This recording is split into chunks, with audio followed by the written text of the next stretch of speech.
Hello friends, अपना income tax का एक चैप्टर चल रहा था इनकम फ्रॉम सैलरी, और इसमें अपना एक टॉपिक चल रहा था रिटायरमेंट बेनिफिट, यानी जो रिटायरमेंट के बाद में जो आपको बेनिफिट मिलते हैं ना, उससे रिलेटेड अपना ये टॉपिक था। तो इसमें अपन ने पेंशन और ग्रेचुइटी को पिछली 2 क्लासों में जान लिया था।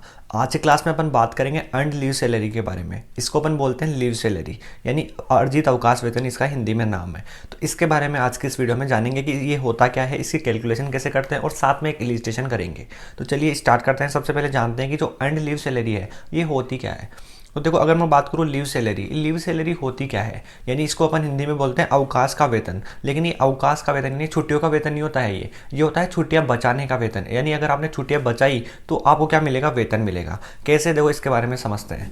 अगर देखो, जो कंपनी होती है वो अपने जो भी उसके एम्प्लॉय वगैरह होते हैं उनको ये फैसिलिटी देती है कि वो अपने जो काम होता है उसके दौरान वो कुछ उनको लिमिट डिसाइड हो जाती है। जैसे 18 से 20 दिन क्या कर सकते हैं वो, 18 या फिर 20 दिन पूरे साल भर में क्या कर सकते हैं वो छुट्टियां कर सकते हैं। क्योंकि जो कर्मचारी होते हैं उसको क्या कुछ काम हो सकते हैं, कुछ इमरजेंसी हो सकते हैं, या कुछ छोटे मोटे जो काम है वो हो सकते हैं। तो वो क्या कर सकता है 18 से या 20 दिन, या जो भी कंपनी की लिमिट होती है उतने की वो क्या कर सकता है, छुट्टियां कर सकता है काम के दौरान।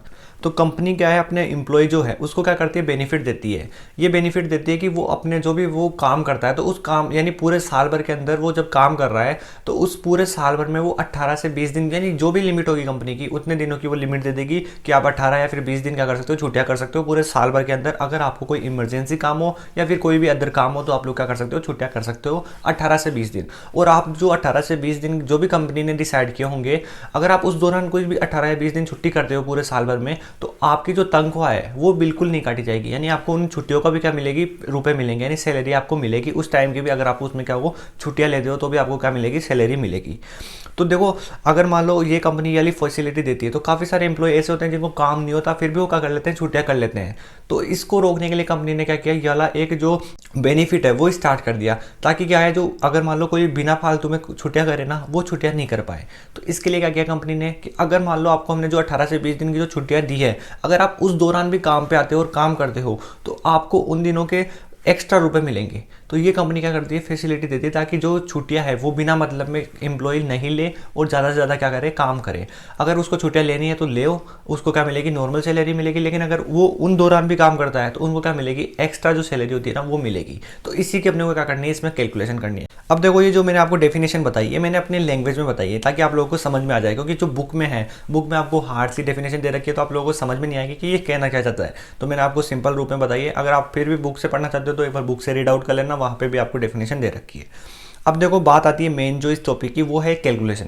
क्योंकि आपसे एग्जाम में डेफिनेशन नहीं पूछी जाएगी, आपसे एग्जाम में पूछी जाएगी इसकी कैलकुलेशन। तो कैलकुलेशन आपको अच्छे से आनी चाहिए। तो देखो, जो अपन कैलकुलेशन करेंगे वो 2 आधार पे करेंगे, और इन 2 में से केवल एक ही है जो आपका क्या है, रिटायरमेंट से रिलेटेड है। एक तो आपका रिटायरमेंट नहीं है लेकिन फिर भी उसकी कैलकुलेशन आपको आनी चाहिए। तो देखो, जो 2 है वो क्या क्या है, एक तो है कि ड्यूरिंग द जॉब हो, और एक सेकेंड है ऑन रिटायरमेंट बेसिस पे। देखो, अगर मान लो आपने छुट्टियां करी, छुट्टियों में भी अगर आपने आके काम किया तो उसका जो वेतन है आप या तो उसी हैंड टू हैंड उस साल ले सकते हो। यानी आप उसको बोल दो कि भाई मेरे को तुरंत चाहिए, तो आप लोग उसका रुपए जो है वो तुरंत ले सकते हो। या फिर आप लोग कब ले सकते हो, जब आपका रिटायरमेंट हो। तो दोनों ऑप्शन है आपके पास। तो दोनों तरीके से आपको क्या करनी है, कैलकुलेशन करनी है। और अपन कैलकुलेशन का पार्ट देखेंगे और अपन देखेंगे एक इलिस्ट्रेशन। तो चलिए अपन चलते हैं अपन अपने कैलकुलेशन के पार्ट की ओर, और वहाँ पे अपन देखेंगे इसकी कैलकुलेशन। इंपॉर्टेंट पार्ट है तो ध्यान से देखना।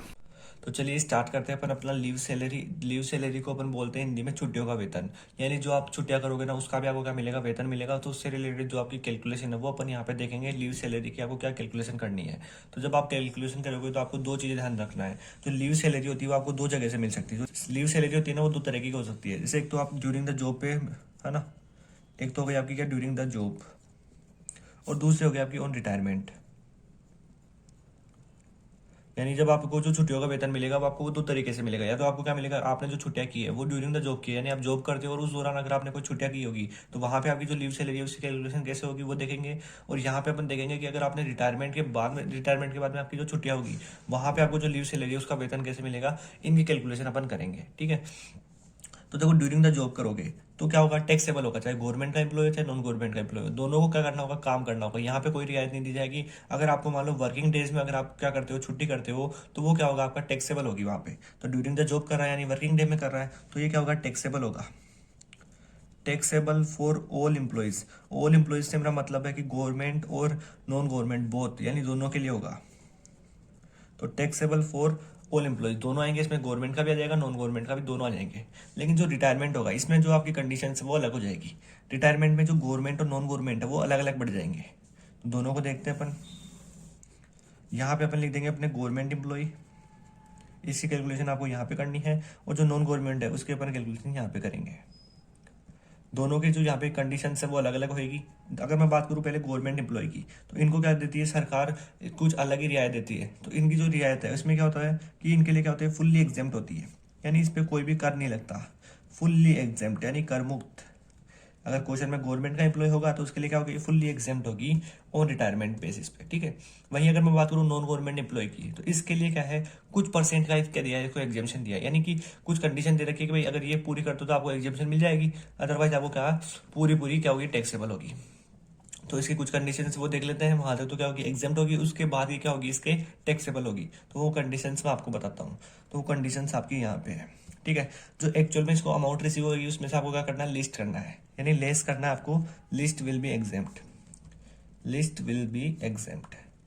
अपन क्वेश्चन करेंगे तब आपको मैं पूरी चीज और बता दूंगा। ऊपर जो एक्चुअल में जो अमाउंट लिखनी है वो लिखनी है, और उसमें से आपको क्या करना है, लेस करना है, लिस्ट विल बी एग्जेम्प्ट। और लिस्ट कौन सा, जो ए बी सी और ये डी, इन चारों में से जो कम होगा ना उसको आपको एक्चुअल अमाउंट में से लेस करना है, ठीक है। इन तीनों में क्या क्या आएगा वो देखो। ए में क्या आएगा आपका, एक्चुअल अमाउंट रिसीव। जो एक्चुअल में इसको अमाउंट रिसीव हुई है आपको वो लिखनी है सबसे पहले, ठीक है।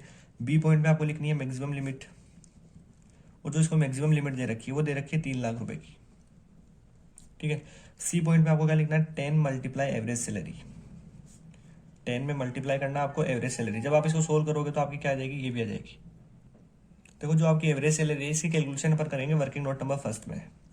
इसके अलग से आपको मैं कैलकुलेशन करना बताऊंगा एवरेज सैलरी की, कैसे इसकी कैलकुलेशन आपको करनी है, वहाँ वो अपन जानेंगे वर्किंग नोट नंबर फर्स्ट में।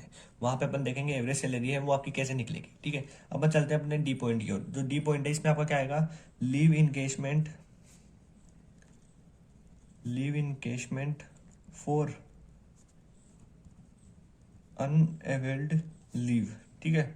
ये चीज आएगी यहाँ पे, और ये अपन इसकी कैलकुलेशन देखेंगे वर्किंग नोट नंबर सेकंड में। अब देखो ये जो डी पॉइंट आपका ये इंपॉर्टेंट है। इसका जब अपन वर्किंग नोट नंबर सेकंड में इसको देखेंगे ना, तब आपको इंपॉर्टेंट है, इसको आपको ध्यान से देखना है कि इसकी जो कैलकुलेशन है वो कैसे करते हैं अपन, क्योंकि ये इंपॉर्टेंट पार्ट है आपका। अब देखो ये ए बी सी डी, इनमें से जो भी लिस्ट होगा वो आपको यहाँ पे लिखना है, वो क्या हो जाएगा, एग्जेम्प्ट हो जाएगा। तो लिस्ट विल भी क्या हो जाएगा, एग्जेम्प्ट। लिस्ट आपका एग्जेम्प्ट हो जाएगा। तो जो भी आपका लिस्ट होगा वो क्या होगा, इसमें से एग्जेम्प्ट हो जाएगा। देखो आपका ये जो डी पॉइंट है इसका मतलब क्या है वो भी मैं आपको बता देता हूँ। डी पॉइंट आपको ऐसे बोलना चाहता है कि जैसे यहाँ पे रिटायरमेंट के अपन कंडीशंस पढ़ रहे हैं, कि ये बोल रहा है कि उसका रिटायरमेंट हो चुका, उसको मतलब पूरी साल में ऐसे बोला था भाई आप 25 छुट्टियां ले सकते हो, लेकिन उसने 15 ही ली है, तो जितनी बच गई ना उसकी अपन क्या करेंगे, यहाँ पे कैलकुलेशन करेंगे। वो कैलकुलेशन आपको यहाँ पे निकालनी है। तो उसके लिए क्या बनाएंगे, अपन एक वर्किंग नोट बनाएंगे जो कि इंपॉर्टेंट है। उसमें आपको 3-4 स्टेप्स है वो देखने होंगे। 3 स्टेप है आपके उसमें, वो 3 स्टेप आपको देखने होंगे, जिससे अपना क्या आ जाएगा, डी पॉइंट आ जाएगा। तो ठीक है, अपन चलते हैं अपने वर्किंग नोट नंबर फर्स्ट और वर्किंग नोट नंबर सेकंड, इन दोनों को अपन देखते हैं। तो मैं अब आपको यहाँ पे वर्किंग नोट बताऊंगा। वर्किंग नोट नंबर फर्स्ट से अपन स्टार्ट करते हैं। तो वर्किंग नोट नंबर अपना फर्स्ट जो था वो क्या था, एवरेज सैलरी वाला। तो अपन यहाँ पे लिख देंगे एवरेज सैलरी कैलकुलेशन। कैलकुलेशन कर रहे हैं अपन एवरेज सैलरी की, ठीक है। सबसे इजी है याद देखना, इसको एकदम इजी सा है। सबसे पहले आपको लिखनी है बेसिक सैलरी, उसमें आपको ऐड करना है डीएनएस अलाउंस इफ वाला, प्लस इसमें ऐड हो जाएगा आपका क्या, कमीशन बेस्ड ऑन टर्नओवर, ठीक है। अब इन तीनों को आप ब्रैकेट में लिख दो, और फिर आएंगे ये जो तीनों चीजें आएगी वो कब की आएगी, वो आएगी आपकी 10 months just preceding the date of retirement, और अपॉन में लिख देना आपको 10। अब देखो आपको लग रहा होगा कि ये सेम चीज आपने ग्रेचुइटी में देखी होगी, लेकिन वहां पे और यहाँ पे एक सिंपल सा डिफरेंस है कि जो कैलकुलेशन है उसमें थोड़ा सा डिफरेंस है ग्रेचुइटी वाले में और लीव सैलरी वाले में। दोनों में देखो सेम चीजें आ रही है, सेम सारी चीजें, लेकिन डिफरेंस डेट का है। यहाँ पे डेट आती है, वहां पे मंथ आता है, ठीक है। और अपॉन में 10 यहाँ भी आता है और वहां भी आता है। तो ठीक है, ये चीज भी आपको यहाँ पे लिखनी है। अब अपन बात करते हैं वर्किंग नोट नंबर सेकंड की, जो कि काफी इंपॉर्टेंट है, तो उसको आपको ध्यान से देखना है। तो अपना वर्किंग नोट नंबर सेकंड यहाँ पे आएगा, जिसमें अपन देखेंगे leave encasement for unavailed leave, लेकिन अपन यहाँ पे देख रहे हैं, ठीक है। इसमें आपके देखो 3 स्टेप्स है, 3 स्टेप्स है, उनको अपन देखेंगे। तो सबसे पहले अपन चलते हैं स्टेप नंबर फर्स्ट की ओर। तो सबसे पहले मैंने यहाँ पे लिख दिया स्टेप नंबर फर्स्ट, अब देखो स्टेप नंबर फर्स्ट में क्या करना है आपको, लिस्ट ऑफ द फॉलोइंग, यानी ए और बी आपके 2 पॉइंट है इसमें, इनमें से जो लिस्ट होगा वो आपको लिखना है। तो लिस्ट ऑफ द फॉलोइंग, यानी ए और बी में से जो भी लिस्ट होगा वो आएगा यहाँ पे। तो ए पॉइंट और बी पॉइंट, इन दोनों में से जो कम हो जाएगा ना वो आ जाएगा आपका स्टेप फर्स्ट, है ना। तो इसमें आ जाएगी आपकी क्या, लीव एक्चुअली अलाउड, यानी उसको कितना लीव एक्चुअली में अलाउड है आपको वो लिखना है। ठीक है, नीचे लिखना है आपको 30 डेज मानने हैं in a year, 30 days in a year, यानी आपको एक साल में 30 दिन मानने हैं। एक साल में 30 दिन माने तो जितने साल वो काम करेगा उस हिसाब से अपन इसे कैलकुलेशन कर लेंगे। अब इसको मैं डिटेल में आपको वहां पे समझाऊंगा जब अपन इसका क्या करेंगे, इलिस्ट्रेशन करेंगे, वहां पे आपको मैं समझा दूंगा। यहाँ पे आपका मैं केवल फॉर्मेट बना रहा हूँ। ठीक है, इन दोनों में से क्या लेना है अपने को, लिस्ट लेना है, तो लिस्ट यहाँ पे अपन ले लेंगे। ठीक है, तो इससे अपना क्या गया, स्टेप नंबर फर्स्ट हो गया अपना, है ना। लिस्ट आते ही अपना क्या हो गया, स्टेप नंबर फर्स्ट कंप्लीट हो गया। अब अपन चलते हैं स्टेप नंबर सेकंड की ओर, जो सबसे छोटा सा है, स्टेप नंबर सेकंड। और स्टेप नंबर सेकंड ऐसे बोलता है कि एक्चुअली लीव टेकन, यानी इसने कितनी लीव एक्चुअली में टेकन करी है, यानी कितनी इसने लीव ली है। अब मैं बता देगा आपको क्वेश्चन, भाई उसने 25 लीव ली है, 30 लीव ली है, जो भी लीव ली है वो क्वेश्चन आपको बता देगा, तो वो आपको यहाँ पे लेना है। स्टेप नंबर फर्स्ट और स्टेप नंबर सेकंड कंप्लीट हो गया। अब जो लास्ट स्टेप बचा है अपना, स्टेप नंबर 3, वो देखते हैं अपन। तो अपन यहाँ पे देखेंगे स्टेप नंबर 3। और स्टेप नंबर 3 में क्या करना है आपको, सबसे पहले आपको स्टेप नंबर फर्स्ट में से आपको स्टेप सेकंड लेस करना है, यानी जैसे स्टेप नंबर फर्स्ट में जो लिस्ट आया वो आपको यहाँ पे लिखना है, और स्टेप सेकंड में जो क्या है ये आपको यहाँ पे लिखना है। और साथ में आपको क्या करना है, इसमें मल्टीप्लाई करना है एवरेज सैलरी को। एवरेज सैलरी कैलकुलेशन कैसे करेंगे, अपन ने वर्किंग नोट में देखा था, सेम चीज वाली एवरेज सैलरी आपकी यहाँ पे आ जाएगी। और अपोन में क्या लिखना है आपको, 30 लिखना है। अगर काय में दे क्वेश्चन आपको डेज में, अगर क्वेश्चन आपको डेज में दे तब तो आपको क्या लिखना है, 30 लिखना है। अगर क्वेश्चन आपको डेज में नहीं दे और मंथ में दे दे, अगर क्वेश्चन मान लो डेज में ना दे के मंथ में दे आपको कैलकुलेशन, तो आपको क्या करना है, स्टेप फर्स्ट में से स्टेप सेकंड तो लेस करनी ही है, और साथ में आपको क्या लिखना है, मल्टीप्लाई में एवरेज सैलरी भी लिखना है। लेकिन फिर अपॉन 30 नहीं आएगा। जब आपको क्वेश्चन मंथ में देना कैलकुलेशन तो आपको अपॉन में 30 नहीं लिखना, लेकिन अगर डेज में हो तब आपको अपॉन में 30 लिखना है। तो इस बात को आपको ध्यान में रखना है कि कब आपको 30 लिखना है और कब आपको 30 नहीं लिखना। अभी अपन इलिस्ट्रेशन में देख लेंगे, वहां पे पता चल जाएगा कि किस जगह आपको क्या करना है क्या नहीं करना। ठीक है, अब चलते हैं अपन एक इलिस्ट्रेशन की ओर। मैं क्वेश्चन को आपको एक बार पढ़ के बता देता हूँ। इसने बोल रहा है कि जो त्रिवेदी है, जो कि क्या है, एक प्राइवेट कंपनी का एम्प्लॉय है, 30 जून 2020 को कंपनी से 25 ईयर्स और 10 मंथ की कंपनी में काम करने के बाद वो क्या हो रहा है, रिटायर हो रहा है। ठीक है, और उसको जब वो रिटायर हो रहा है तो उसके जो नियोक्ता जो एम्प्लॉयर है उसने उसको अमाउंट दी है 5,40,000 रुपए लीव सैलरी के रूप में। तो अपने को क्या करना है, कैलकुलेट करना है taxable amount of leave encashment from the following information. तो देखो क्वेश्चन ने अपने को क्या क्या बोला है कि ऑन रिटायरमेंट, यानी कंडीशन कौन सी लग रही है, रिटायरमेंट वाली लग रही है, और एम्प्लॉय भी कौन सा है, प्राइवेट एम्प्लॉय है। तो सारी चीजें अपने को क्वेश्चन में पता चल गई है। अब अपन क्या करते हैं, क्वेश्चन का सोल्यूशन स्टार्ट करते हैं। तो अपन क्या करेंगे, यहाँ पे इस क्वेश्चन का सोल्यूशन करेंगे। तो पहले दो जो चीज क्वेश्चन ने पूछी है मैं वो चीज लिखता जाऊंगा। क्वेश्चन ने पूछा है कि कंप्यूटेशन करना है आपको, तो computation of taxable amount of leave salary. ठीक है, मैं केवल लीव सैलरी लिख रहा हूँ, आप लोग एंड लीव सैलरी लिख सकते हो, है ना। तो दोनों में जो भी आपको बेटर लगे वो लिख सकते हो आप। ये अपन ने लिख दिया। अब क्या होता है इसमें कि जो एक्चुअल में इसको अमाउंट रिसीव होती है, सबसे पहले अपन वो लिखते हैं एक्चुअल अमाउंट रिसीव्ड। तो इसको जो एक्चुअल में अमाउंट रिसीव हुई है वो ये 5,40,000 रुपये, तो अपन वो लिख देंगे 5,40,000 रुपये जो हुए इसको अपन वो लिख देंगे। ठीक है, इसमें से अपन क्या करते हैं, लेस करते हैं जो भी एग्जेम्प्ट होता है, लिस्ट विल बी एग्जाम। ठीक है, ये जो अपन निकालेंगे ये अपन निकालेंगे वर्किंग नोट नंबर फर्स्ट में। इन चारों की जो कैलकुलेशन है वो अपन वर्किंग नोट नंबर फर्स्ट में करेंगे। तो जो भी आएगा वो अपन यहाँ पे हटा देंगे, तो अपनी क्या जाएगी, यहाँ पे जो टैक्सेबल अमाउंट है वो अपनी यहाँ पे आ जाएगी। ठीक है, टैक्सेबल अमाउंट। आप लोग इसको फॉर्मेट बना के करना, लेकिन ये छोटा क्वेश्चन है तो पूछा नहीं जाएगा, केवल आप लोगों को समझाने के लिए मैं ये क्वेश्चन कर रहा हूँ। ठीक है, वर्किंग नोट नंबर फर्स्ट यहाँ पे बना देते हैं। और वर्किंग नोट नंबर फर्स्ट में अपन क्या करेंगे, लिस्ट विल बी एग्जाम की कैलकुलेशन करेंगे। तो यहाँ पे अपन लिख देते हैं list of the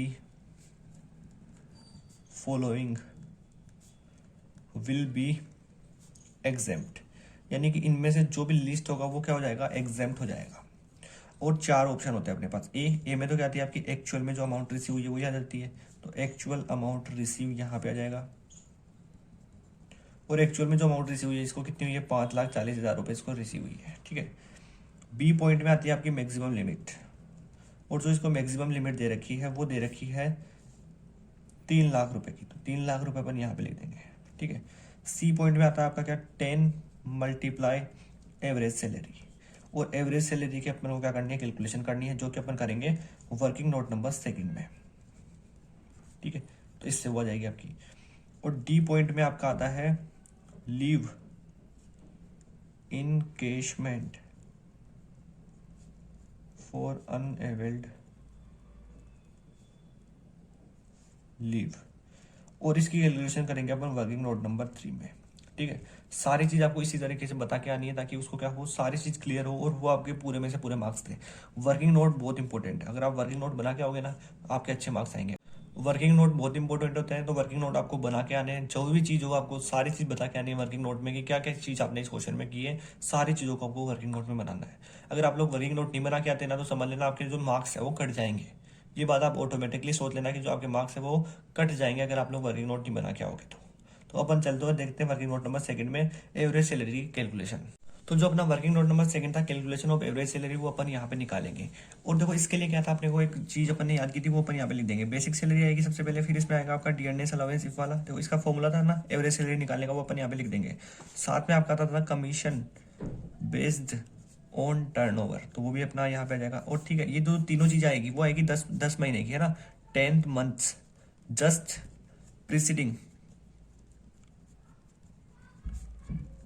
the date of retirement, यानी रिटायरमेंट से जो पहले के जो 10 महीने होंगे ना उसकी आएगी आपकी, ये जो तीनों चीजें आएगी वो अभी अपन निकालेंगे इन तीनों को, तो वो आएगी, ठीक है। अपॉन क्या लिखना है आपको, 10 लिखना है, ठीक है। अब अपन क्या करेंगे, सारी चीजों की कैलकुलेशन करेंगे, और कैलकुलेशन आपको क्या करनी है, इसके नीचे वर्किंग नोट बना के करनी है। मैं अभी बताता हूँ आपको कैसे क्या कैलकुलेशन करेंगे। तो चलो अपन सबसे पहले देखते हैं बेसिक सैलरी की ओर। जो क्वेश्चन है, क्वेश्चन बोल रहा है कि जो उसकी जो सैलरी है वो कितनी है, 24,000 रुपए रिटायरमेंट के टाइम, यानी जब वो रिटायरमेंट हुआ उससे पहले जो महीना था उसमें उसकी जो सैलरी थी वो कितनी थी, 24,000 रुपए, यानी जिस महीने में वो रिटायर हो रहा है उस टाइम उसकी जो सैलरी थी वो 24,000 रुपए ये बता रहा है। फिर जो सेकंड पॉइंट है उसमें इसने बोला है कि 1 मार्च 2019 से 28 फरवरी 2020 तक की जो इसकी सैलरी है वो 22,000 रुपए है, एंड देन उसकी जो सैलरी है वो कितनी हो जाती है, 24,000 रुपए पर मंथ हो जाती है, ठीक है। इंपॉर्टेंट लाइन है आपकी, जो फर्स्ट भी और सेकंड भी। तो अपन इसे क्या करते हैं, वर्किंग नोट बनाते हैं, और वर्किंग नोट में अपन सारी चीजें जानेंगे, ठीक है। वर्किंग नोट काफी इंपॉर्टेंट है, आप लोग अलग से बनाना, मैं छोटा सा बना रहा हूँ वर्किंग नोट, आप लोग सारी चीजें डिटेल में बताना। तो देखो अपन जो सारी चीजें क्वेश्चन ने दे रखा है वो अपन ने लिख लिया भाई। रिटायरमेंट कब हो रहा है, 30 जून 2020 को इसका रिटायरमेंट हो रहा है, तो अपन ने वो लिख लिया। 1 मार्च 2019 से 28 फरवरी 2020 तक इसकी सैलरी है 22,000 पर मंथ, और उसके बाद में कितनी हो जाती है, 24,000 रुपए हो जाती है पर मंथ, ठीक है। ये सारी चीजें क्वेश्चन ने दे रखी थी। रिटायरमेंट कब हो रहा है, 30 जून 2020 को। जो बेसिक सैलरी अपन लेते हैं यहाँ पे, जो बेसिक सैलरी लेंगे ये क्या लेंगे, 10 month just preceding the date of retirement. किस तारीख को रिटायर हो रहा है, 30 जून को, तो इससे पहले के अपन 10 महीने लेंगे, तो 10 महीने में अपना जून भी शामिल होगा। क्यों, क्योंकि अपन क्या लेते हैं यहाँ पे डेट लेते हैं, और डेट क्या है, 30 जून, यानी कि पूरा महीना आ रहा है आपका जून का। तो अपन क्या लिया, एक तो जून लिया 2020, ठीक है। जून से पहले क्या आता है, मई, तो मई आ गया, अप्रैल आ गया, मार्च आ गया, फरवरी आ गया, जनवरी आ गया, दिसंबर आ गया, नवंबर, अक्टूबर और सितंबर, है ना। यहाँ से क्या हो गया, 19 के चालू हो गए, क्योंकि अपने को 10 महीने ले रहे हैं, लेकिन लेने कौन से, पुराने वाले लेने हैं, रिटायरमेंट से पहले वाले लेने हैं, यानी रिटायरमेंट से पहले, यानी जून से पहले वाले 10 महीने। तो वो जो 10 महीने हैं वो ये आ गए, ठीक है। क्वेश्चन ने क्या बोला कि 1 मार्च 2019 से 28 फरवरी 2020 तक, यानी कि 1 मार्च 19 से, यानी कि इससे भी नीचे से चल रहा है 19, ठीक है। उससे लेके 28 फरवरी, और फरवरी का है यहाँ पे, यहाँ तक जो इसकी सैलरी थी वो कितनी है, 22,000 रुपए, ठीक है। ये 22,000 रुपए है, लेकिन अपने लिए यहाँ पे क्वेश्चन में 22,000 कितने महीने के हुए, 1 2 3 4 5 6, तो 22,000 कितने महीने के हुए, 6 महीने के।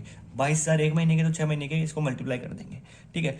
और उसके बाद में कितने हो जाएंगे, 24,000, तो उसके बाद में 1 2 3 4, और 4 महीने के लिए कितने हो जाएंगे, 24,000, तो 24,000 मल्टीप्लाई 4, ठीक है। 24,000 1 महीने का, तो 4 महीने के निकालने के लिए मल्टीप्लाई कर देंगे। तो ये अपनी क्या आ गई, बेसिक सैलरी आ गई। तो अपन इसको क्या लिखेंगे, बेसिक सैलरी में नीचे लिख देंगे। तो बेसिक सैलरी में मैं यहाँ पे लिख देता हूँ 22,000, तो कितने महीने के लिए थे, 6 महीने के लिए। इसी में आपको प्लस करना है कितने, 24,000, लेकिन जो 24,000 है वो कितने के हैं, 4 महीने के लिए, ठीक है। ये अपनी क्या हो गई, बेसिक सैलरी आ गई। अब देखो क्वेश्चन में और क्या चीजें दे रखी है, डियरनेस अलाउंस दे रखा है क्वेश्चन में। क्वेश्चन में कहीं पे भी डियरनेस अलाउंस से रिलेटेड कोई भी बात नहीं लिखी हुई, ठीक है।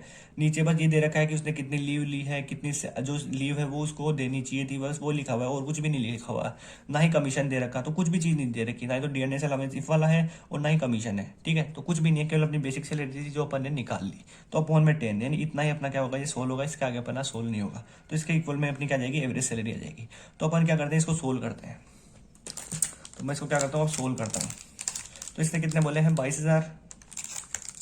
तो अपन यहाँ पे लिख देंगे 22,000 मल्टीप्लाई 6, तो ये अपने आ गए 1,32,000। तो अपन ने यहाँ पे लिख दिए 1,32,000 प्लस 24,000 मल्टीप्लाई 4 किया, तो ये आ गए अपने 96। और अपॉन में अपने को 10 लिखना है, तो इक्वल टू ये आ जाएगी अपनी एवरेज सैलरी। तो इसमें अपन ऐड कर देते हैं 1,32,000 और डिवाइड करवा देते हैं 10 से। तो अपनी जो एवरेज सैलरी है वो कितनी आ गई, 22,800 रुपये अपनी एवरेज सैलरी आ गई। ठीक है, तो अपन ने वर्किंग नोट नंबर सेकंड में क्या निकाली, अपनी एवरेज सैलरी निकाली। और आप लोगों को आ भी गया होगा कि अपन ने एवरेज सैलरी कैसे निकाली। सारी चीज़ें मैंने आपको बता दी। और ये जो चीज़ है ये काफ़ी इंपॉर्टेंट है, ये वाला जो पार्ट था ये इंपॉर्टेंट है, इस चीज़ को आपको ध्यान रखना है। तो सारी चीज़ अपन ने निकाली। अब जो एवरेज सैलरी आई है इसको अपन आगे लिख देते हैं। तो अपन ने वर्किंग नोट नंबर सेकंड में निकाली एवरेज सैलरी, जो कि अपनी कितनी आई, 10 मल्टीप्लाई करेंगे 22,800 में। तो 22,800 में मल्टीप्लाई कर देंगे तो अपनी क्या गई, एवरेज सैलरी आ गई। तो ये कितने हो गए, 2,28,000 रुपये अपने यहाँ पे आ गए। ठीक है, अब अपन चलते हैं अपने स्टेप नंबर, ये जो अपना डी पॉइंट है इसकी ओर, जो कि इंपॉर्टेंट है, leave encashment for unavailed leave. और इसको अपन देखेंगे वर्किंग नोट नंबर 3 में। इंपॉर्टेंट है, इसको आपको ध्यान से देखना। तो यहाँ पे अपन देखेंगे वर्किंग नोट नंबर 3 और इसमें अपन कैलकुलेशन करेंगे leave encashment for unavailed leave की। ठीक है, 3 स्टेप थे, तीनों स्टेप अपन देखते हैं। तो सबसे पहले जो अपना स्टेप नंबर फर्स्ट था अपन उसको देखते हैं। तो स्टेप नंबर अपना फर्स्ट आ गया। ठीक है, स्टेप नंबर जो फर्स्ट था उसमें अपन क्या करते थे, list of the following. Step number first में अपन क्या करते थे, लिस्ट ऑफ द फॉलोइंग। ए और बी पॉइंट लिख देते हैं, इन दोनों में से जो लिस्ट होगा वो अपना क्या होगा, स्टेप नंबर फर्स्ट कहलाएगा। तो लिस्ट ऑफ द फॉलोइंग, तो लिस्ट ऑफ फॉलोइंग में अपना ए आएगा और एक आपका आएगा बी। ए पॉइंट में अपना आता था कि लीव एक्चुअली में जो इसको अलाउड है वो आ जाएगी। तो अपना ए पॉइंट आ गया, लीव एक्चुअली अलाउड। तो लीव एक्चुअली अलाउड है ये अपने को क्वेश्चन देगा और अपन क्वेश्चन में देखेंगे कि इसको कितनी लीव एक्चुअली में अलाउड है। तो देखो क्वेश्चन में जो थर्ड पॉइंट है इसमें क्या दे रखा है, leave availed while in service, यानी कि जो सेवा अवधि में इसने जो छुट्टियां ली है वो कितने लिए, 15 मंथ लिए है। तो ली गई छुट्टियां है। ठीक है, अपने को क्या चाहिए, अपने को जो इसको एक्चुअली में अलाउड है वो चाहिए। इस फिर अगला फोर्थ पॉइंट बोल रहा है कि प्रत्येक पूर्ण वर्ष की सेवा के लिए मान्य अवकाश अवधि 1.5 महीने, यानी इसको जो leave entitled for every completed year of service के लिए इसको 1.5 मंथ की क्या है, छुट्टी दे रखी है। यानी हर साल में इसको मतलब ये 1.5 महीने क्या कर सकता है, छुट्टी कर सकता है। यानी 1.5 महीने की क्या कर सकता है, छुट्टी कर सकता है हर एक साल में।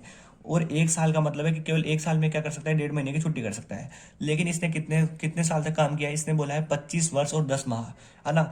और फ्रैक्शंस को तो अपने को इग्नोर मारना है, केवल अपने को क्या लेना है, जो ईयर्स है ना वो लेने हैं। और ईयर्स कितने हैं, 25। तो अपन क्या ले लेंगे, 25 मल्टीप्लाई। तो एक साल के इसको कितनी है, 1.5 मंथ की क्या छुट्टी है, यानी 1 सही 1/2, है ना।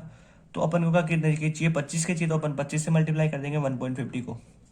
तो अपना ए लीव एक्चुअली अलाउड आ जाएगा। तो मल्टीप्लाई करते हैं 25 को, 25 मल्टीप्लाई 1.50, तो ये कितना आ गया अपना 37.5।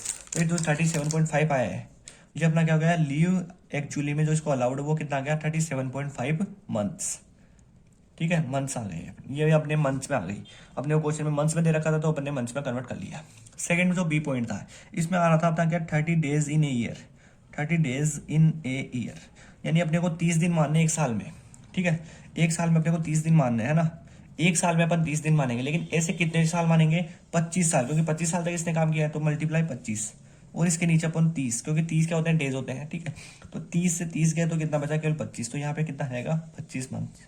ठीक है, अब क्या करना है आपको, इन दोनों में से जो लीस्ट होगा वो आएगा। और लीस्ट कितना है इन दोनों में से, 25। तो 25 अपना लीस्ट यहाँ पे आ जाएगा। ठीक है, जो लीस्ट था वो अपना यहाँ पे आ गया। अब चलते हैं अपन स्टेप नंबर सेकंड की ओर। और स्टेप नंबर जो सेकंड था इसमें क्या था, लीव एक्चुअली में इसने जो टेकन किया है ना वो आएगा, लीव एक्चुअली टेकन। और क्वेश्चन में साफ साफ दे रखा है कि जो इसने लीव लिया है एक्चुअली में वो लिया है 15 मंथ्स का। तो यहाँ पे अपन लिख देंगे 15 मंथ। ठीक है, अब आता है अपना स्टेप नंबर 3। और जो स्टेप नंबर 3 था इसमें क्या था अपना, कि स्टेप फर्स्ट में से आपको क्या करना था, लेस करना था सेकंड को, और साथ में आपको मल्टीप्लाई करना था एवरेज सैलरी को। ठीक है, अब ये देखो क्वेश्चन में देखो सारी चीजें आपको मंथ में दे रखी है। तो इसका मतलब आपको नीचे 30 नहीं लेना, 30 तभी लेना था जब वो काय में वो डेज में दी हुई हो। तो यहाँ पे आपको मंथ्स में दे रखे तो अपने को नीचे 30 नहीं लेना एवरेज सैलरी के। तो स्टेप नंबर फर्स्ट क्या है, स्टेप नंबर फर्स्ट में कितना है 25, तो 25 अपना इसके नीचे आ जाएगा। माइनस क्या करना था स्टेप नंबर सेकंड, और स्टेप नंबर सेकंड कितना है अपना 15, तो 15 यहाँ पे multiply average salary. Average salary की अभी अपन ने कैलकुलेशन की थी, वहां पे अपना कितना आया था 22,800। ठीक है, अब 25 में से 15 गए तो 10 बचे, मल्टीप्लाई कर देंगे 22,800 से, तो ये अपना कितना आ गया 2,28,000 ये आ गए। ठीक है, तो अपना जो लीव इंकेजमेंट फॉर अनअवेल्ड लीव था ये कितना आया 2,28,000 है। इसको अपन आगे लिख देंगे। तो अभी अपन ने इसकी कैलकुलेशन की, ये अपना कितना है 2,28,000 आया। ठीक है, अब देखो ए बी सी डी में से जो भी लिस्ट होगा वो अपन ले लेंगे, यानी इन चारों में से जो लिस्ट होगा वो अपन ले लेंगे। तो लिस्ट कितना है ये 2,28,000, 2,28,000, यानी 2,28,000 क्या है अपना लिस्ट है, तो 2,28,000 यहाँ पे आ जाएंगे। देखो अपने इस क्वेश्चन में ये दोनों चीजें सेम आएगी, ऐसे मत समझना कि भाई सारे क्वेश्चनों में सेम आएगी। कुछ क्वेश्चनों में ज्यादातर जो क्वेश्चन होंगे उनमें अलग ही आएगी। ये तो कुछ क्वेश्चन होते हैं जिनमें सेम आ जाती है, बाकी ज्यादातर जो क्वेश्चन होंगे उनमें अलग ही आएगी। ऐसे नहीं कि आप सेम टू सेम लिखाओ, सेम टू सेम नहीं लिखना, कैलकुलेशन करके फिर लिखना है आपको। तो कितना आ गया 2,28,000 अपन क्या लिख देंगे वर्किंग नोट नंबर फर्स्ट में, और ये देखो सारी चीज आप देख लेंगे वर्किंग नोट नंबर फर्स्ट में। तो 2,28,000 अपन यहाँ पे इसमें से लेस कर देंगे। तो अब अपन को क्या करना है, इसमें से इस अमाउंट को लेस करना है। तो अपन लेस करके देख लेते हैं। 5,40,000 में से आपको लेस करना है 2,28,000। ठीक है, तो इसको लेस किया तो 3,12,000 अपने क्या आ गए, आंसर आ गए। ये क्या हो गई टैक्सेबल अमाउंट जो होगी इस क्वेश्चन की, वो कितनी हो गई 3,12,000 इसकी टैक्सेबल अमाउंट हो गई। तो देखो इस तरह से आपको क्या करना है, पूरा क्वेश्चन इस तरह से आपको अटेंड करना है। देखो सबसे पहले अपन ने पूरी चीज बता दी भाई, वर्किंग नोट नंबर फर्स्ट से आया, ये वर्किंग नोट नंबर फर्स्ट में अपन ने सारी चीज बता दी। ये देखो यहाँ से आया वर्किंग नोट नंबर फर्स्ट से, ये कहाँ से आया वर्किंग नोट नंबर सेकंड में, अपन वर्किंग नोट नंबर सेकंड में ये कर चुके थे कैलकुलेशन। ये चीज कहाँ से आई, वर्किंग नोट नंबर थर्ड से आई, तो वहां पे भी अपन ने सारी चीज बता दी। तो इस तरह से आपको क्या करना है, अच्छे से करना है। मैं आपको पूरे क्वेश्चन का फुल व्यू दे देता हूँ। तो यहाँ पे अपन ने ये कोई कैलकुलेशन करी, अब अपन चलते हैं वर्किंग नोट की ओर। तो ये था अपना वर्किंग नोट नंबर सेकंड। यहाँ पे अपन ने एवरेज सैलरी की कैलकुलेशन करी, और जो एवरेज सैलरी के लिए जो मंथ्स की जरूरत थी उसके लिए भी आप एक और वर्किंग नोट बनाना। और जो वर्किंग नोट अपन ने बनाया वो ये वाला बनाया था, और आप लोग इसको अच्छे से प्रेजेंट करके आना। मैंने जल्दीबाजी में बनाया है और मतलब समझ में भी कम ही आएगा, लेकिन आपको समझाने के लिए मैंने इस तरह से बनाया है। आप लोगों को सही से बना के आना है ताकि एग्जामिनर को अच्छे से समझ में आ जाए। अब अपन चलते हैं अपने लास्ट वर्किंग नोट की ओर। और देखो लास्ट वर्किंग नोट अपना ये था leave engagement for unavailed leave का। इसमें अपन ने सारी चीजें निकाली और इस तरह से अपना जो क्वेश्चन था वो क्या हो गया, कंप्लीट हो गया। तो इस तरह से आपको भी क्या करना है, सारी चीज उसको समझा के आनी है ताकि वो नंबर नहीं काटे। और वर्किंग नोट जरूर बनाना है, तभी आपके अच्छे मार्क्स आएंगे, अदरवाइज आपके मार्क्स काट सकते हैं। तो इसलिए वर्किंग नोट जरूर बना के आना। तो अपन ने क्या किया आज की क्लास में, जो लीव सैलरी का जो टॉपिक था ना वो अपन ने उसको कवर अप कर लिया। देखो जो लीव सैलरी होता है ना, इसको अपन क्या बोलते हैं, अर्न लीव भी बोलते हैं, अर्न लीव सैलरी भी बोलते हैं।